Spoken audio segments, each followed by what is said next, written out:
So I'm Mike Lowe. I'm the head of Department of Mechanical Engineering here, and it's my pleasure to welcome you all to this great event, inaugural lecture.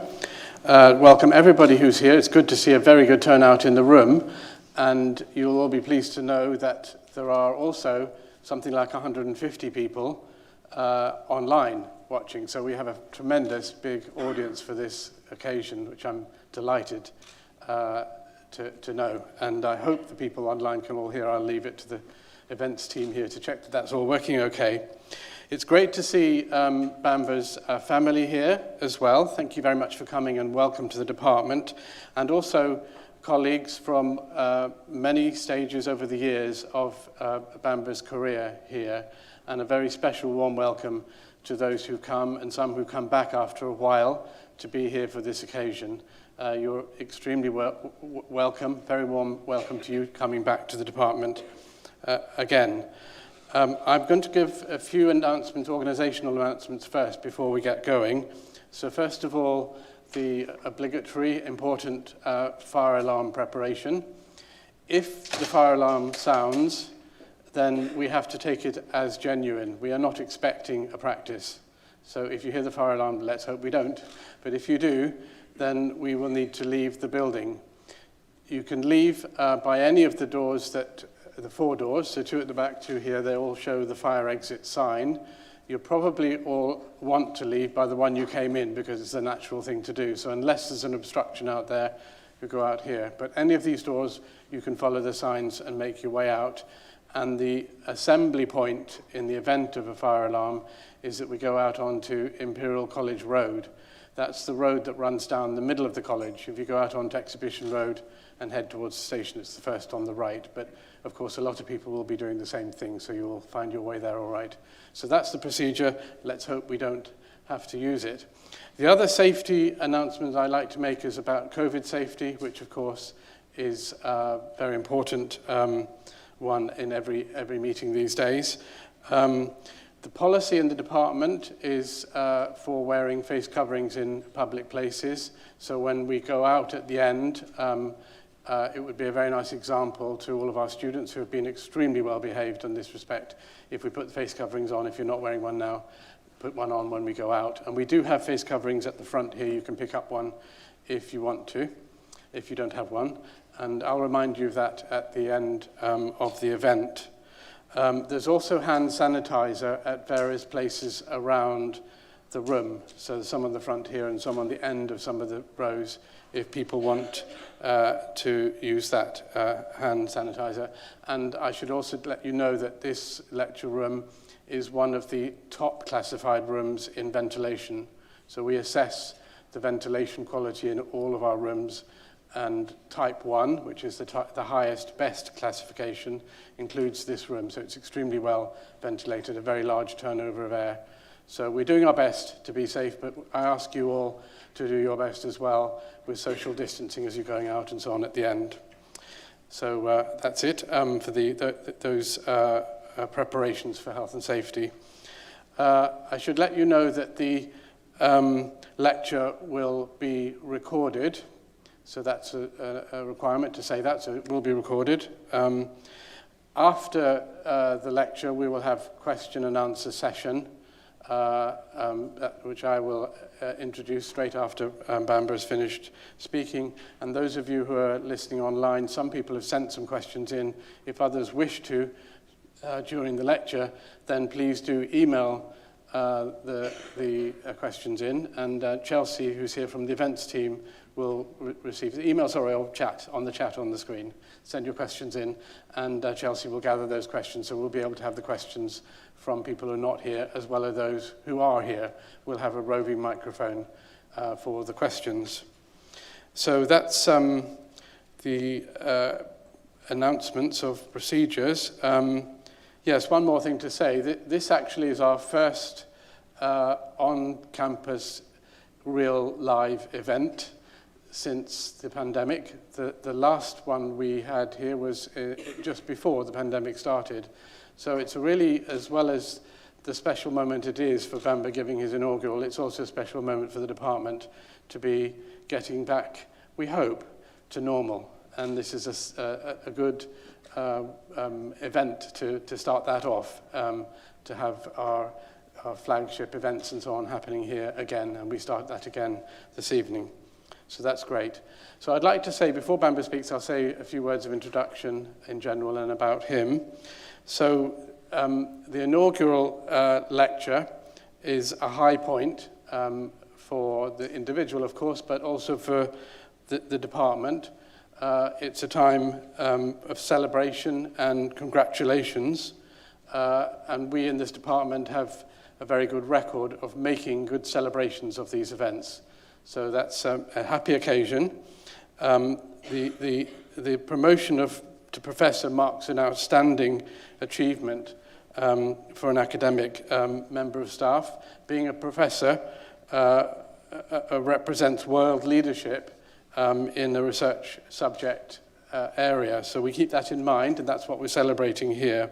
The college, needless to say, the college does not give them away, so it is a major achievement to get to this point.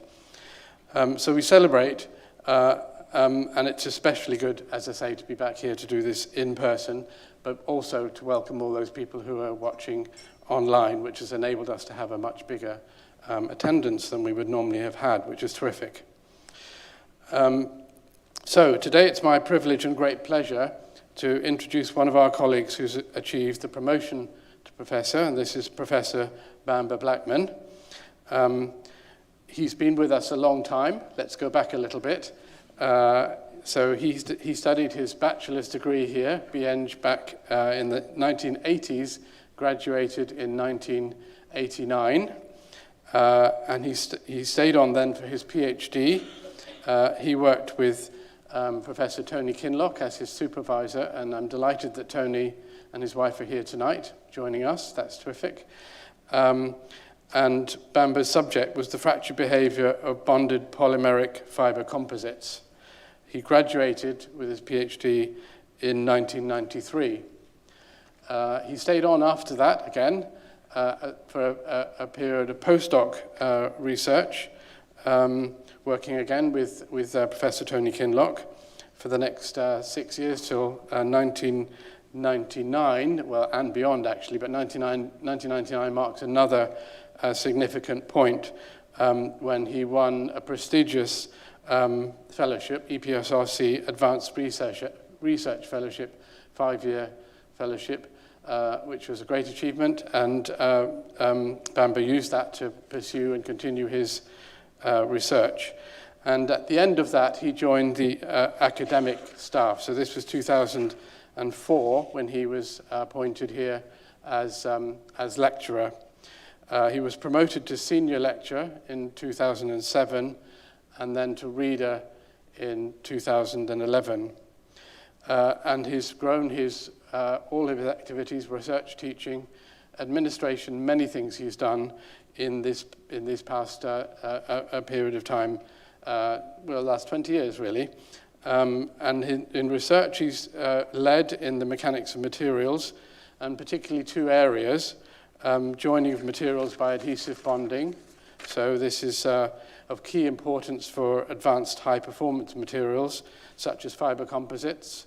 So this is an absolutely vital thing for the advanced future forms of lightweight construction.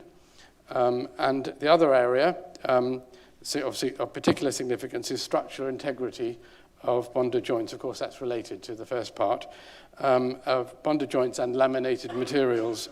So specialisms in fatigue and fracture behavior of these materials, the effect of environment, what the environment influences their strength, their behavior, and resistance to different kinds of loading, and all kinds of branches of activity related to those things. And he's pursued these things with many research programs over these past 2 decades, PhDs, research contracts, and with funding, broad-based funding from both research councils and industry. And he's achieved through this a world-leading position. He's on expert committees and standards internationally. He's on the editorial board of 3 leading journals. He's organized conferences. he has a list of highly cited publications and is very well known in these research areas worldwide.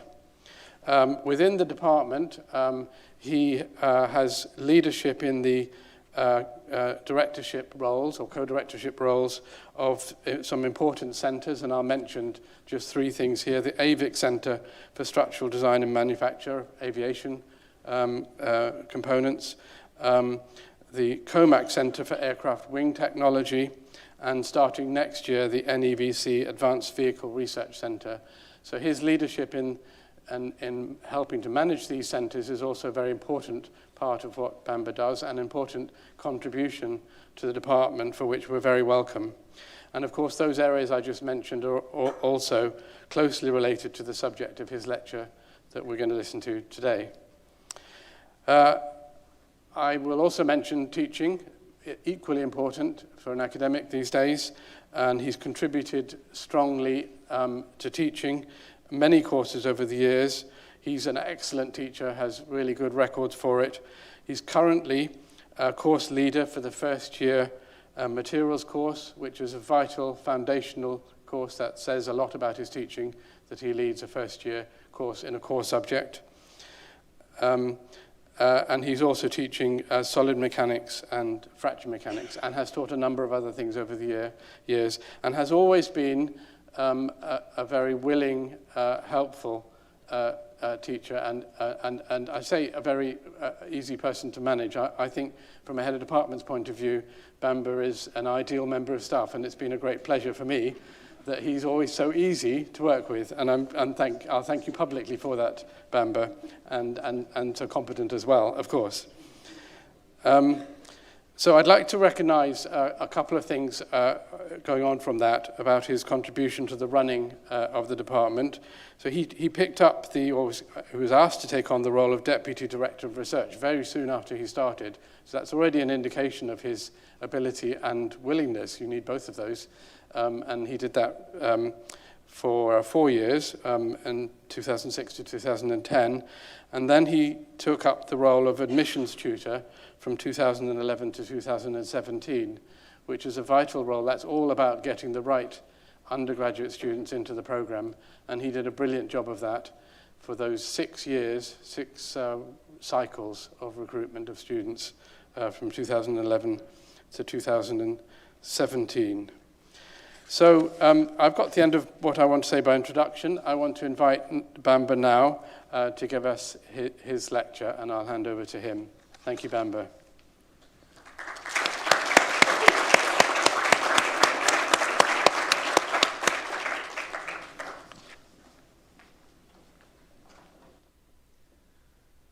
Okay, thank you very much, Mike. Is this working? Can you hear me at the back? Okay, super. Right, well, thank you. Well, it's very humbling to receive such a commendation from my head of department, so thank you so much. Thank you also to everyone for coming. And this is a hybrid event, so as Mike mentioned, I think we have something like 150 people joining online, so thank you to the events team for making this possible. So as you can see, there's a lot of technology involved, and hopefully we're not going to have any hiccups. So anyway. Right, so I'm talking tonight about, really, I'm trying to present what my research contribution has been and what I've done with my research group. And I want to talk to you a little bit about lightweight materials and my contribution to joining them up, sort of hence the title.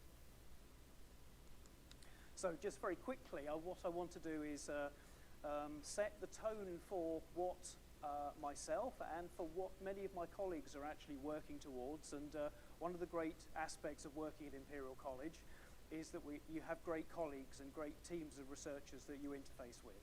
So I'll say a little bit about what some of the other people are doing as well. But of course, we have a major challenge, and it's quite a coincidence that it just happens to be a major conference on climate change taking place currently. I want to talk a little bit about that as a driving force for lightweight materials and a driving force for joining. So we'll talk, that's introduction. I'll really talk about my contribution, the things I've done, and then we'll have a short summary at the end, and I will say thank you to some people. So what is the challenge? So as I mentioned, we have a major international conference taking place on climate change, so COP26. And the delegates at that conference were, I have to say, not attending a very happy set of information. Indeed, the people going, I mean, the latest information we've had on climate was given to us by the Intergovernmental Panel on Climate Change. This is the IPCC, and they reported quite a detailed report in August 2021. And they concluded that most of the indicators of climate change were getting significantly worse. So they were worsening exponentially. And that was happening across a wide geographic scale. And the report reiterated that it was carbon dioxide which was the major driver of climate change. And it confirmed that the emissions of greenhouse gases from human activities, we've already seen a 1.1 degree rise from that period in temperature from 1850 to 1900. Now, if we go back to 2016 in the Paris Agreement, it was recognized that we had to limit global warming, and that was to well below 2 degrees. And therefore, we have a significant challenge because the conference there, the IPCC, concluded that this would probably be reached by 2040. So how much worse is the problem likely to get? This is some data from the BBC, and we can see the graph here shows emissions in gigatons of equivalent carbon dioxide for the years from now to the end of the century. And what we can see really here is that what happens if, for example, countries don't act? What happens if they do the things that they say they were going to do?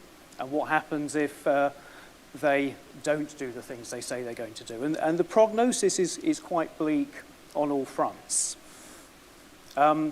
Looking at this band in the middle where we might hope to be following current policies enacted, somewhere between plus 2.8 and 3.2 degrees centigrade rise in temperature. I think we were hearing 2.7 being discussed this morning on the radio. So we're in this region where we're going to have significant rise in global temperatures, and what is the consequence of that? Well, the problem we have is that we've already seen 1.1 degrees centigrade rise, and we can already see the consequences of that. So what are the consequences? We can look at, for example, from data from the University of Reading, the Department of Meteorology. You can see the shrinking ice caps in the Arctic. We can see rising sea levels, and we can see wildfires, for example, striking out in the USA and further afield. So where's the carbon dioxide coming from, and what do we need as a country to do about it? So this is the data showing distribution of greenhouse gas emissions in the UK by sector in 2019. And the interesting thing here is that transport has become the biggest polluter in the UK, at producing 27% of greenhouse gases in the UK. It's taken over from energy supply. That's for various reasons. We've obviously had renewable energies have come online, and there's been a switch from coal to gas. But nevertheless, it does mean that now transport is seen now as the major polluter, and it's a little bit of a coincidence that today at COP is Transport Day. I didn't actually plan this. I would like to have said that I did, but just happens to be Transport Day. So the effect of taking out carbon dioxide from transport is very, very topical. So what can be done about that?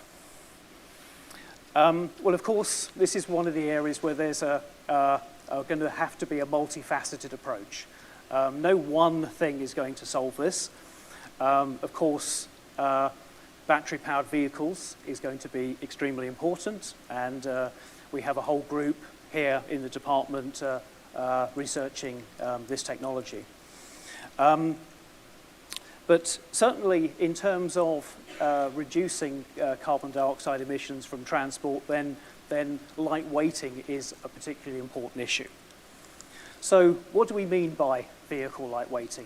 Well, as the name suggests, we're really talking about taking weight out of vehicles, so making them lighter.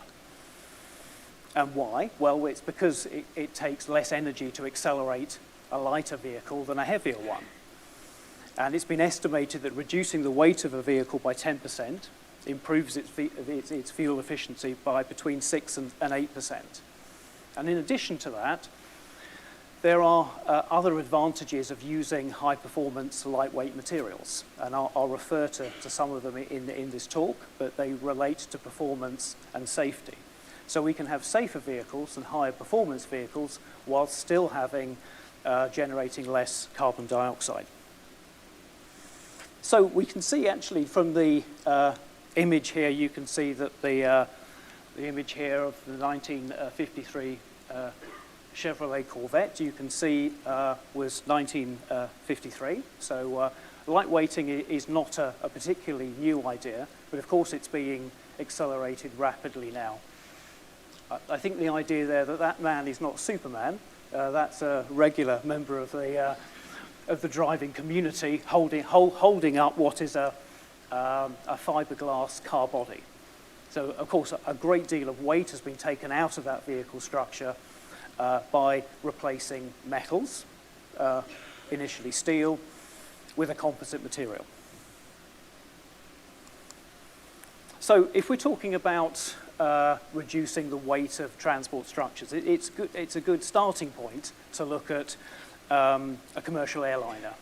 And if we take a look at this one, this is the Boeing 787, also known as the Dreamliner. And you can see that the main body of the aircraft, the fuselage of the aircraft, so you can see this main section here, has been made up now entirely of carbon laminate material. So this is a carbon fiber composite material which has been used to replace the metal fuselage of the aircraft. And of course that leads to a major weight saving, and of course there's a commercial advantage here. Of course, with that saving of the weight, the aircraft not only is more fuel efficient, generates less carbon dioxide, but of course has a longer range. So coupled with the improved efficiency comes improved performance. And you can see also on this aircraft, you can see obviously there's a lot of carbon fiber composite, but there's carbon fiber sandwich material, there's fiberglass, there's aluminium, and aluminium also, and sort of other metals only where they're needed. So this is obviously a highly efficient and optimized structure. Let's have a look at cars. So lightweight materials for cars. So I think I wanted to start here with metals because many people feel that it's all going to be plastics and composites from now on, and of course that's not quite true because metals have been fighting back quite heavily and quite successfully in this battle. And there's been the generation of many high-performance steels. And in fact, the Volvo CX-40 image you can see at the top left shows that we have high-strength steel, we have very high-strength steel, we have extra high-strength steel, and ultra high-strength steel. Okay, so clearly, because of these very, very strong materials, you can use less of them. So you can cut the section thickness, and you can have a lighter structure by having additional strength. And of course, these very high-performance metals, these high-performance steels, can be put in safety-critical parts of the structure. And you can see some of the highest performances there are on the side pillars of the vehicle, the A, the B pillar, where the strength is absolutely critical. Sort of moving on, you can see that there's an again, we're looking at aluminium materials. With the Aston Martin Vanquish, you can see, okay, this is a very high performance material, but here you can see a carbon fiber composite being used together with aluminium alloy. So these are lightweight, high performance materials. Additionally, the bottom right, I think we can see there the increased use of nanomaterials. So in addition to plastics and engineering plastics, there's a massive increase in nanomaterials. And of course, these provide additional functionality and allow, again, weight to be taken out of the structure. And again, this is an area where we have expertise here in the department, people working on nanomaterials. So if I say a little bit more about lightweight materials, advanced materials for lightweighting, of course, the composite material has given a massive amount of flexibility for providing a very low mass solution to vehicle structures. So for example, the image on the top left, we can see how these carbon fiber composite materials are put together. And you can literally engineer the material with fibers in different directions to give you exactly the strength and stiffness, so exactly the mechanical properties that you need tailored to the application. So both lightweight and high performance. You've also got materials like metal foams, and these metal foams can be very good energy absorbers, for example, in crash situations. So again, you've got quite a complex microstructure there, but you've got a material which has much, much lower density, and hence lower mass than, for example, a monolithic metal.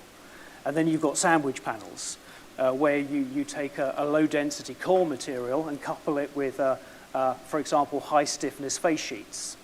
So you can have those face sheets can be metallic or they can be composite. So you can get very, very lightweight structures, highly stiff, very suitable for many transport applications. The last one I'm just going to show here is for additive manufactured components. So this is a massive growth area, lots of research, and again, this is an area where we have researchers in this department pioneering this technology. But of course, what it gives designers the ability to do is to manufacture, if you like, architectures which were almost impossible to make by any other means. So you can get very complex shapes, again, you've got almost free rein to design what you want to design. And again, weight can be, or mass can be a vital factor. So with all these ideas, or all these things, we've got many challenges in joining all of these materials together. And of course, if we look at the way that we could actually join the materials together in a component, then of course there are many alternatives.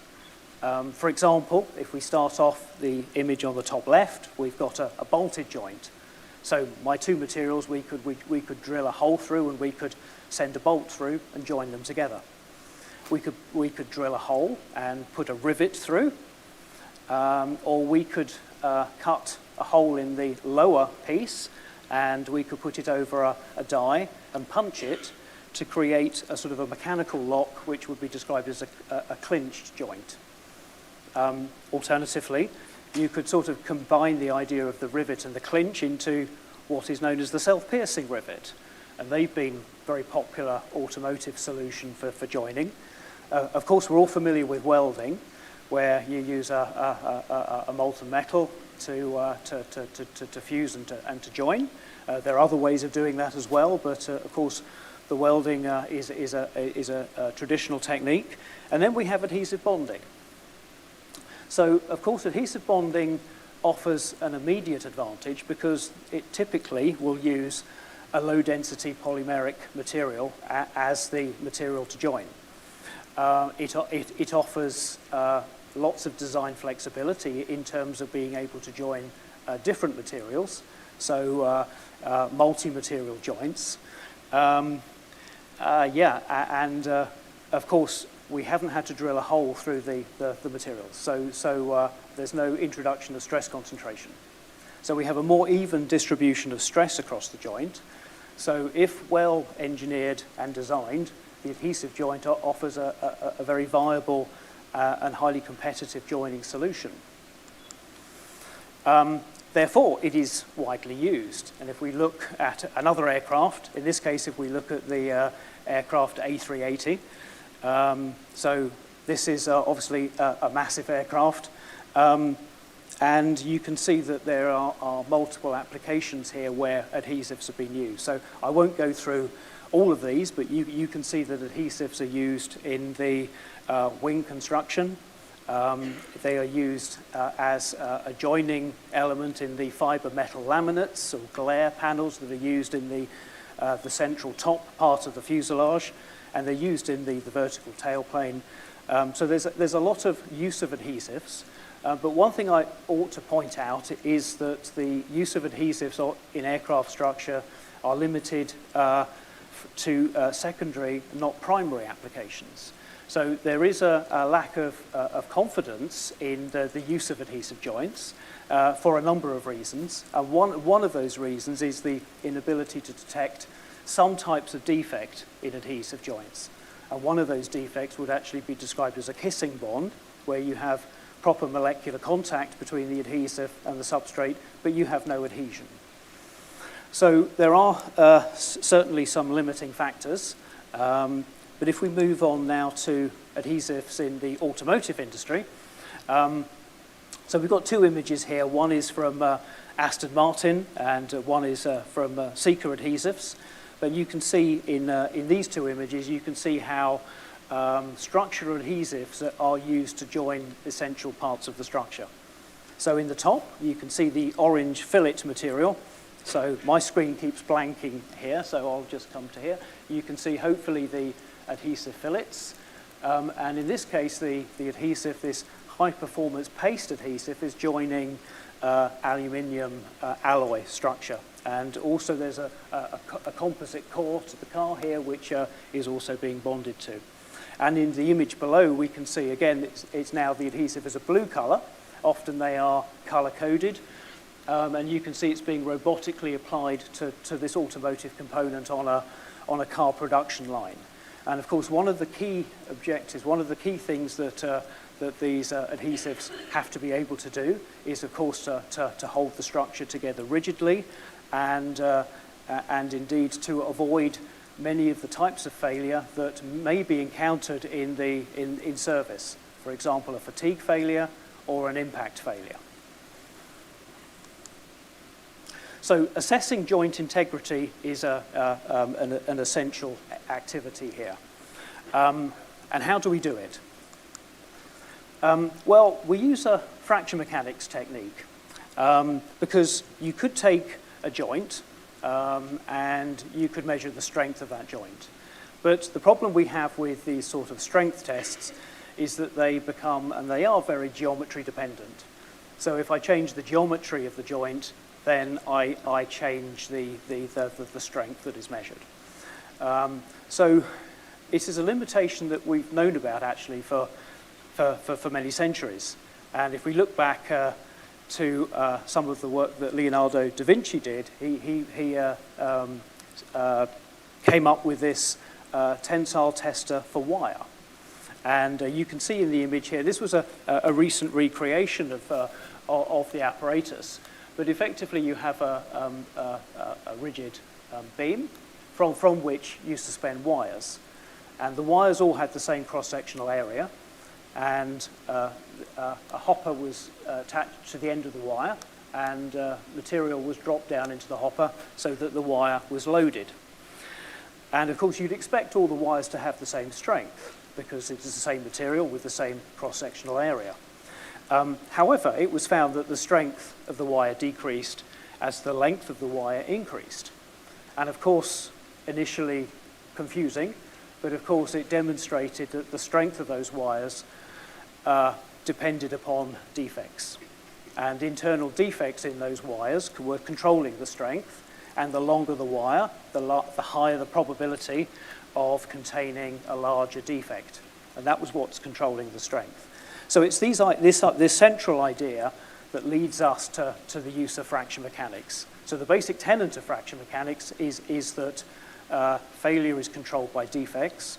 All materials contain defects, and we therefore measure the resistance to failure from a defect. So what I have done in my research is to apply fraction mechanics to different types of defect. And in the fraction mechanics framework, what we do is we consider three types of loading onto a defect. Number one is we consider mode one. So mode one is a tensile opening mode, shown in the first image. If you want to break something most easily, you apply mode one tensile loading to it. The second type is the in-plane shear. So this is the one we see in the middle of the diagram here. So the in-plane shear mode is the next most common mode, and then the outer plane shear mode, the mode 3. And we therefore consider any loading of a structure as some combination of those modes. Now, modes 1 and 2 tend to be the most studied, most investigated, and combinations of mode 1 and 2 we would describe as mixed mode. And of course, what we're then therefore interested in doing is defining fracture parameters based upon those modes of loading. So the fraction mechanics parameters that we tend to use mainly are energy-based. So we're interested in how much energy is required to grow a crack through unit area of fracture surface. And we can therefore determine what is described as GC, or if there are nonlinear effects taking place, we can use JC. And of course, we can then describe these as J1 or G1, J2 or J2, and 3, etc., depending upon the loading. And of course, with the ability to measure these data, we can feed that into fundamental, if you like, performance models to understand how any particular part of a structure will behave with a set of loading conditions. So some of you might want to know how on earth do we make these adhesively bonded specimens?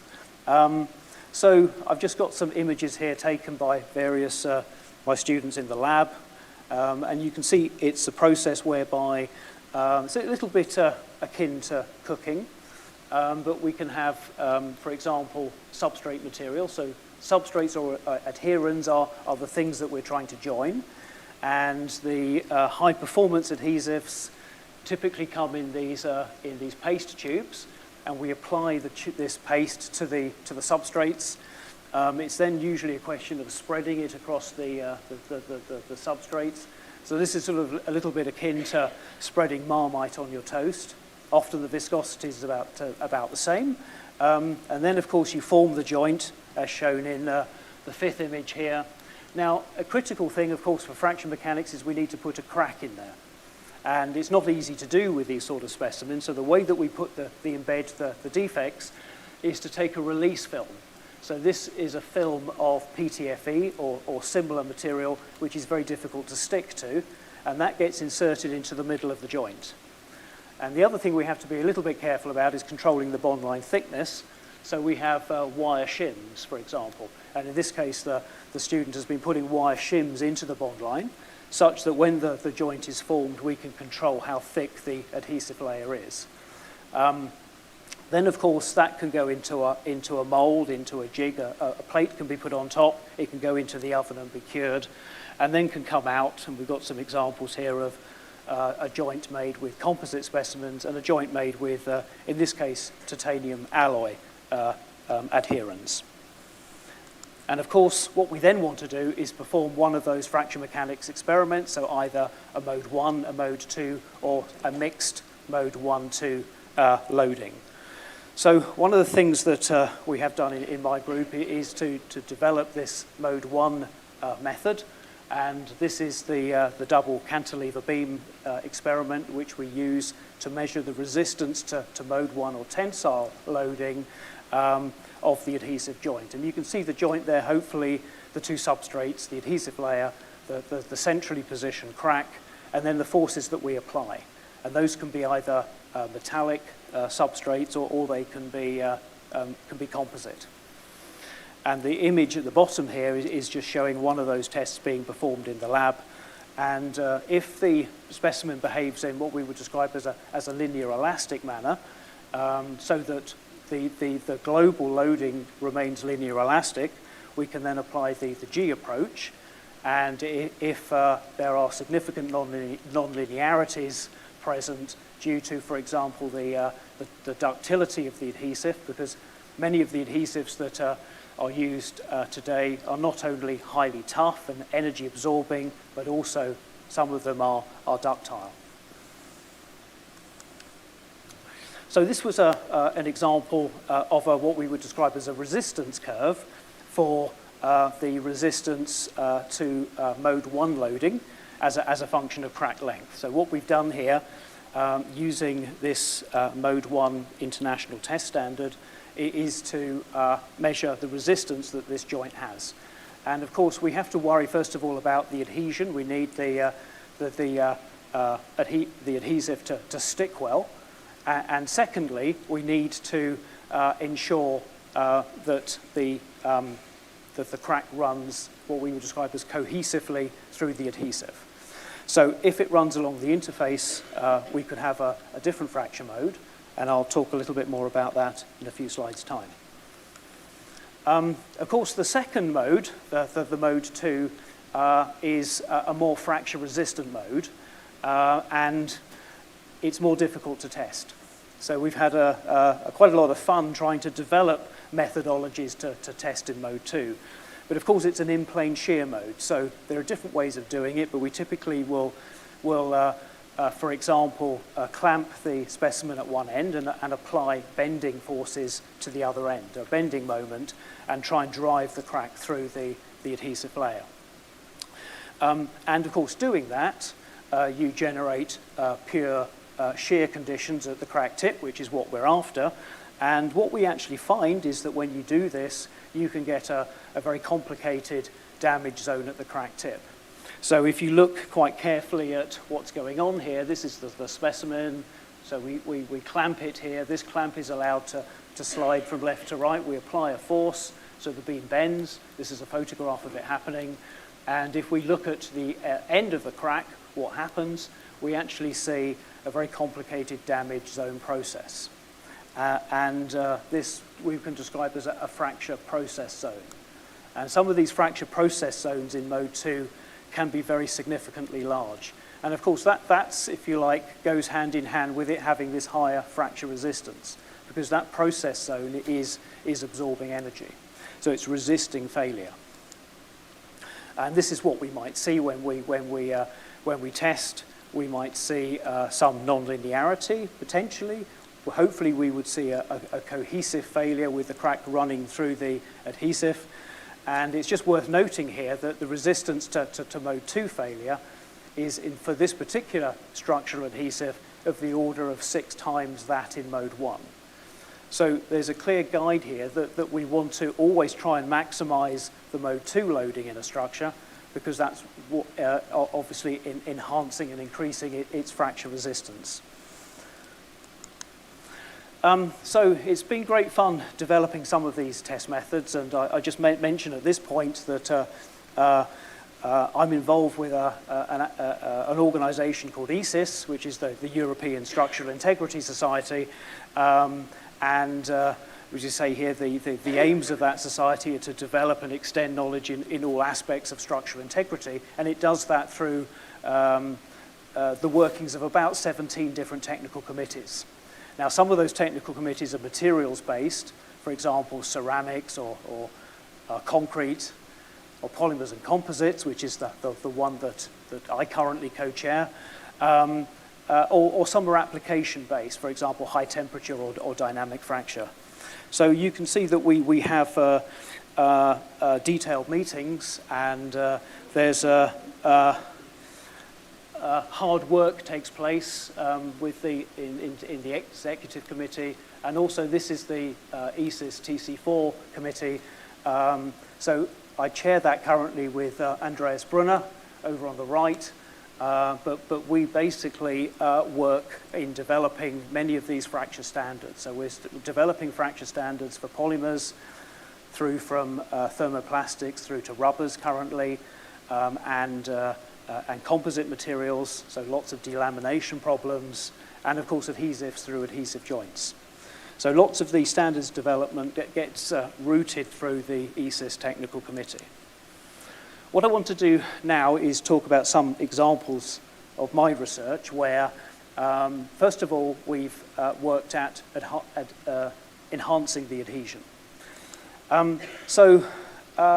Very simply, to get a good adhesive joint, you want to make sure the surfaces are clean, free from contamination, and you want the adhesive to come into close molecular contact with those materials that you're joining, such that you can have the possibility for physical and chemical bonding.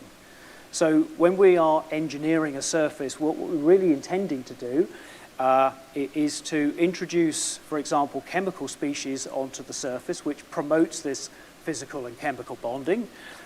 We usually want to increase the area over which the interactions take place. We want to convert mode 1 typically to mode 2, and we want to develop an interface which is resistant to attack. Now, if we take the example of, for example, thermoplastic materials, they have a low surface energy, and that typically makes them difficult to bond to. So we use different techniques to overcome this. One technique is the oxygen plasma treatment here, where basically we subject the thermoplastic to a high energy environment. This plasma environment in an oxygen-rich environment basically imparts polarity to the surface. It makes it much easier to stick. And we can see that happening if we, for example, look at the water contact angle before and after treating. We can see that before treating we might have a relatively poor spreading, so the water would bead up, but after the treatment we might get a complete spreading. So that's indicating that we can get the adhesive very close to the surface and it wets it well. Now, we can do other clever things, like I can go off to the University of Surrey to John Watt's lab and perform an X-ray photoelectron spectrographic analysis of the surfaces, and he'll actually show me what chemical species are actually appearing on the surface. These C1s peaks demonstrate that there's lots of extra polarity. So we've got carbon to oxygen, carbon to double bond to oxygen species, and others occurring. But of course, once we've done this, we're then able to shift the failure mode from interfacial to cohesive. So rather than the crack running interfacially along the interface at a low energy, then we can get the crack into the adhesive, where it can then benefit from the high toughness of the adhesive. So that's really what we want to achieve in that case. Of course, we need to do similar things for metals, but for different reasons. If we've got a titanium alloy, again, this is a lightweight metal alloy, high performance. The problem with many of metallic alloys is that they have their own oxide layers on the surface, and one of the things we have to do is to remove that oxide layer, which may be a variable thickness, variable composition, and replace it with a well-known and well-defined surface. So it usually involves generating a new oxide layer with a well-defined microstructure.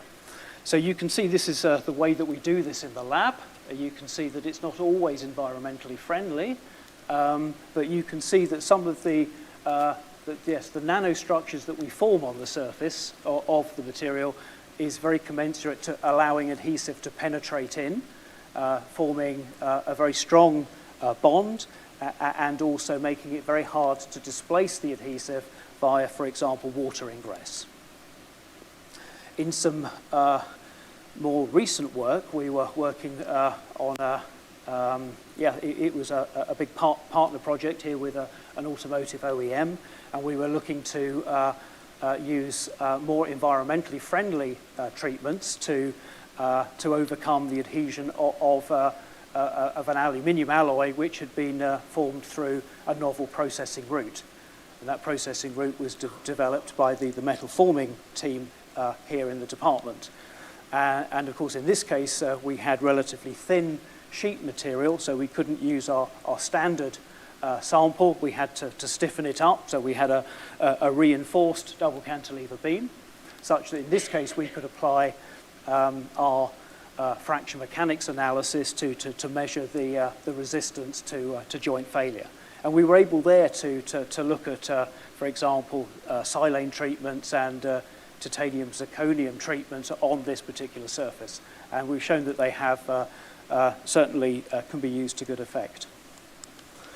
Moving on to composite to metal bonding, been involved in a couple of interesting projects where we've actually tried to modify the geometry of the metal surface. And in this project, what we were doing was we were putting, using an electron beam, we were sculpting the surface of titanium alloy. And this electron beam process was generating an array of protrusions on the metal surface. And these protrusions could then embed into, for example, a composite matrix before curing. So in this case, the polymeric matrix became the glue, if you like. And we were able to, and this was some work with the first aircraft institute in China, we were able to look at the way that these different protrusions could enhance and certainly increase the mode 2 fracture resistance. The final example I'm going to give, so this was looking at the strain distributions that we could get due to those protrusions bedding into the composite, and then we can actually see how much we can increase the strength by. So indeed, in fact, the strength could be massively increased over a flat or unsculpted surface. It was an effective joining solution. The last example I want to give in this is that of surface patterning. And here we did some research, so it was a collaboration with some of the researchers at the University of Birmingham, where we were effectively using a laser microprocessing platform to sculpt out and create surface patterns.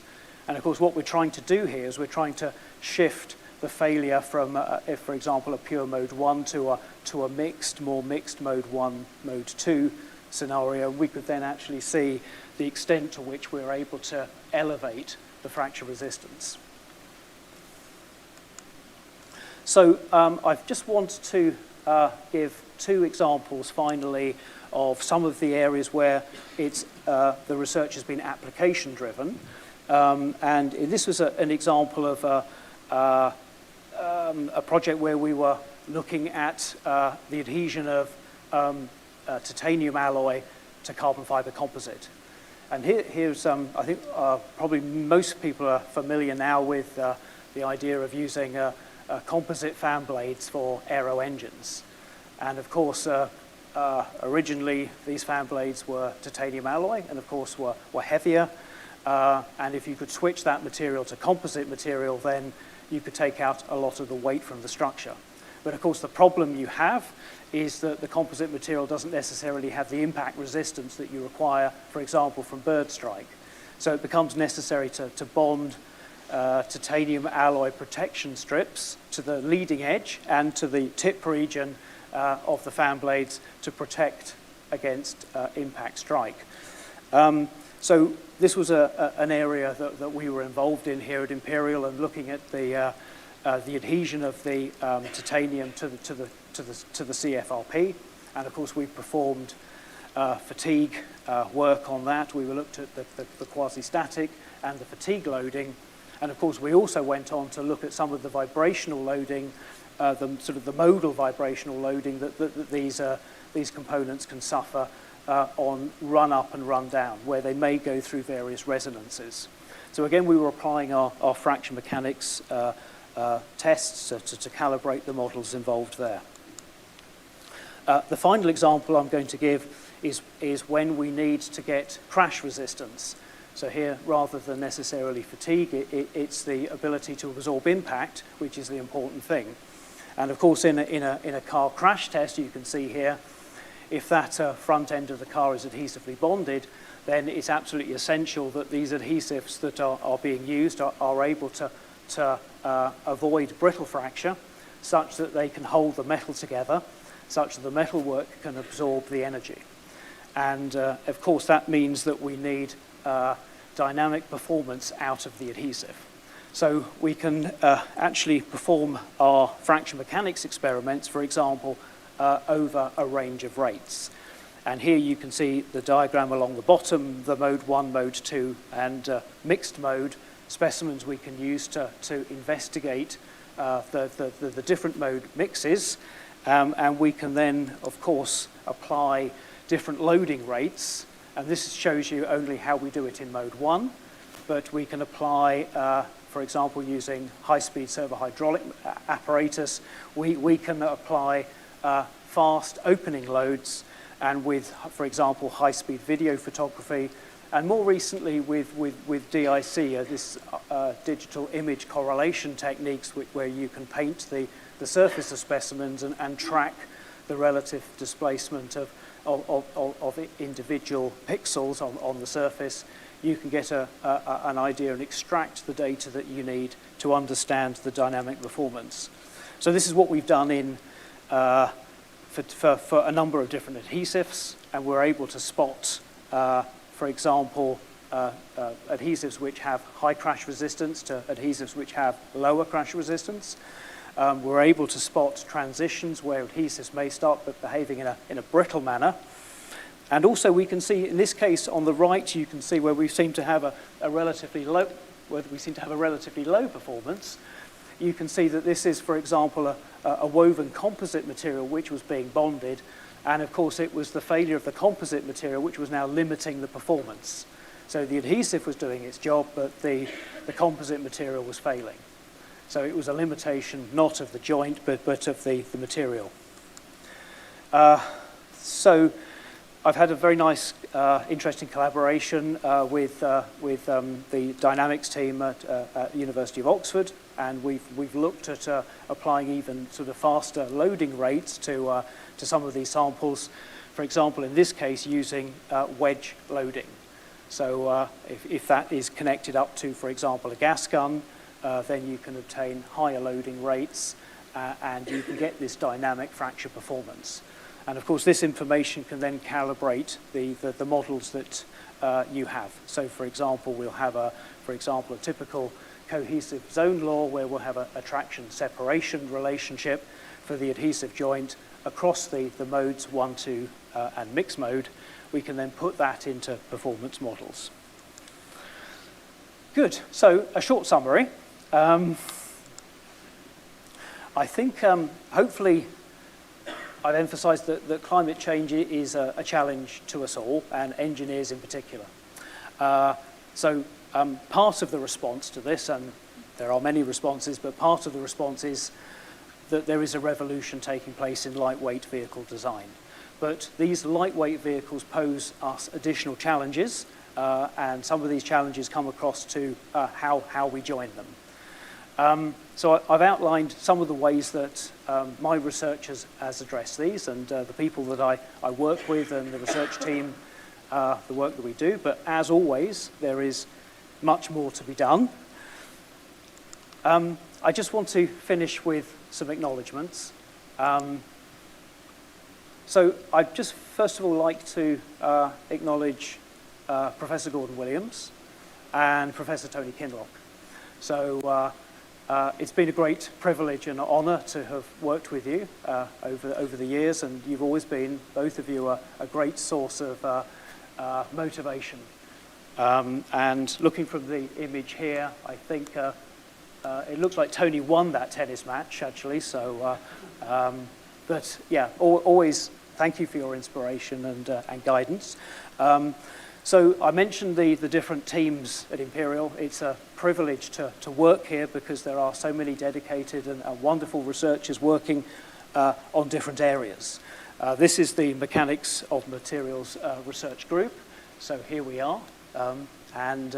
So I'd probably just like to particularly pick out John Deere, Ambrose Taylor, Maria Charolambides, Felicity Guild, Jiangju Lin, Jun Jiang, Katrin Davis, and Daniel Ballant. So I've had many collaborations over the years. I'm not going to list them all, but they're here. PhD students and PDRAs, and of course, funders. And finally, I'd just like to acknowledge my family. So first of all, my parents. So I hope my mother was able to get that link working and is able to watch this evening. I hope my father is able to watch when he's released, when he's discharged from hospital.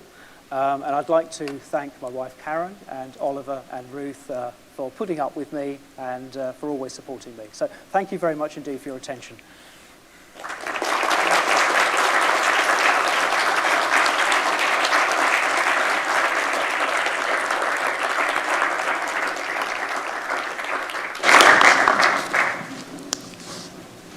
Okay, well, thank you very much, Bamber, for a fascinating lecture.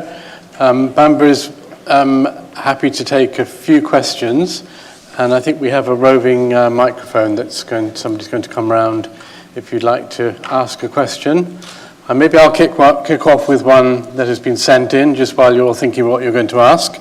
So here's a question that's come in from Maria Listener, saying, how does Professor Blackman see the suitability of traditionally used fracture mechanics specimens of adhesive joints for testing under high dynamic loads, especially with respect to the quality of data obtained? So good question. So certainly with dynamic experiments, then the mass of the specimen is critical. So we're always trying to minimize mass, because by minimizing mass, we can minimize inertia. Of course, faster experiments also do pose us some problems with maintaining symmetry. So for example, with the mode 1 experiment, if you can't symmetrically open those two arms of the specimen uniformly, then you won't necessarily guarantee a mode 1 loading. So the concept of the wedge loading that I know that Maria has been using in some of her more recent research, and we collaborated with, as I showed you at the end, is one way of ensuring the symmetry of loading, but of course it does introduce some additional complexities. I think designing good dynamic experiments is challenging, and I think we can see some ways to improve. But yeah, thank you for the question. Thank you. Do we have a question from anyone? There's a question over here, please.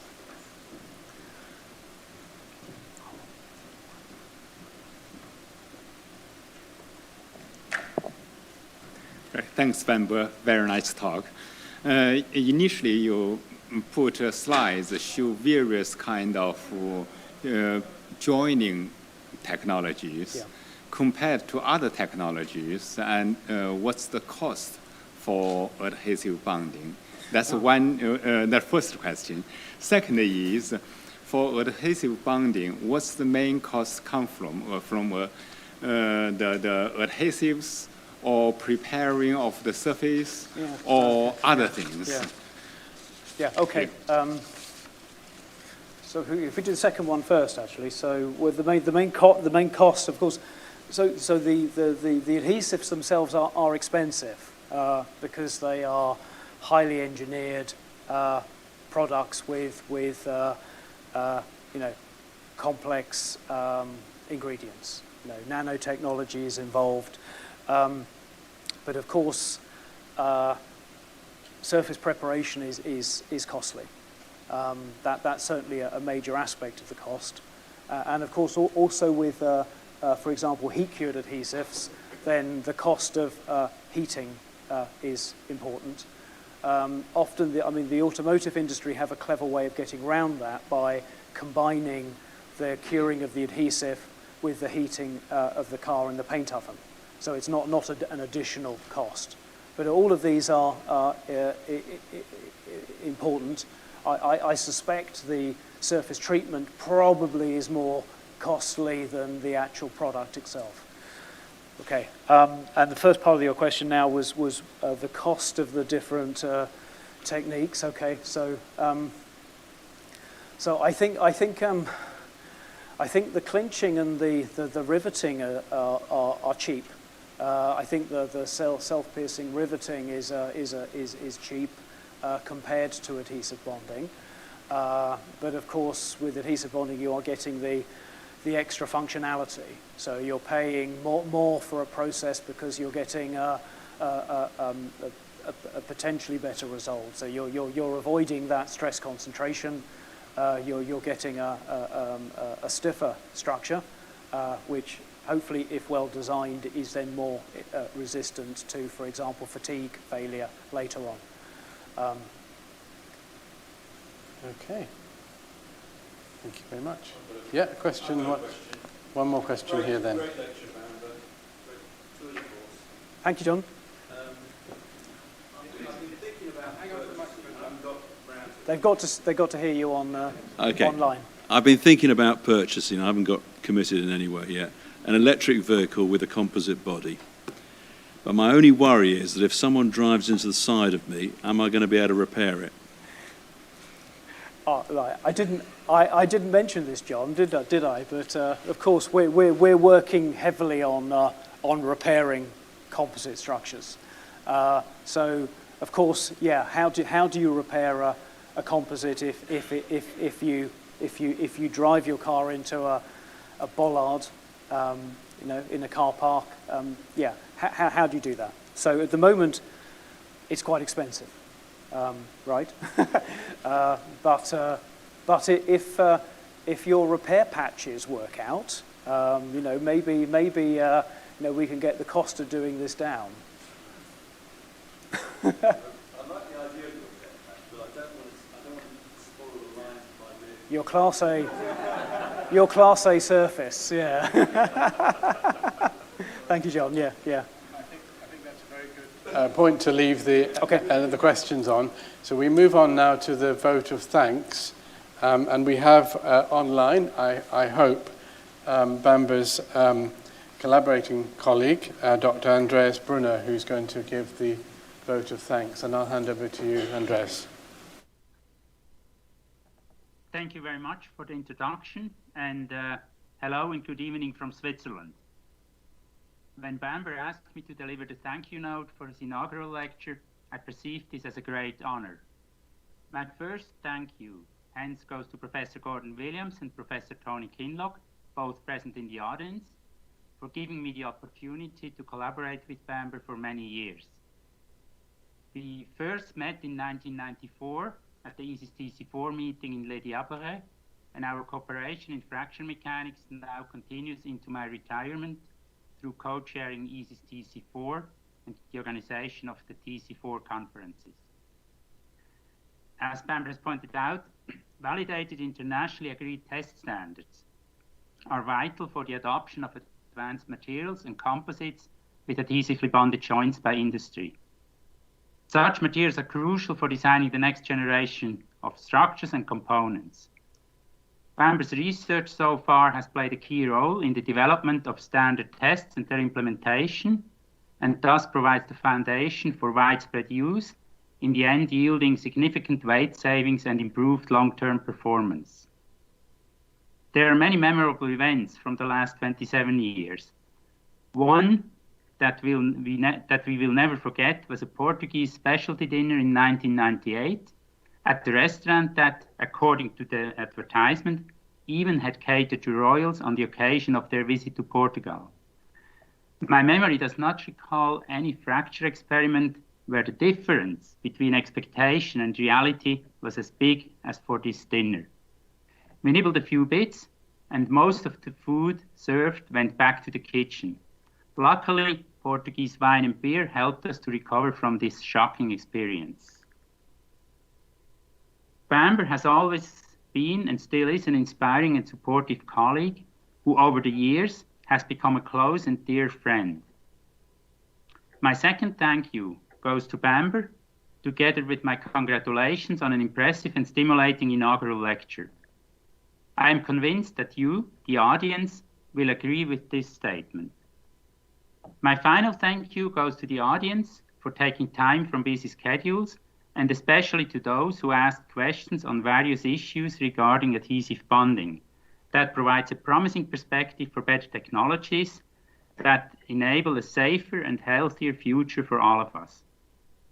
Thank you for your attention, best wishes, and I pass you back to Professor Mike Lowe to end the proceedings.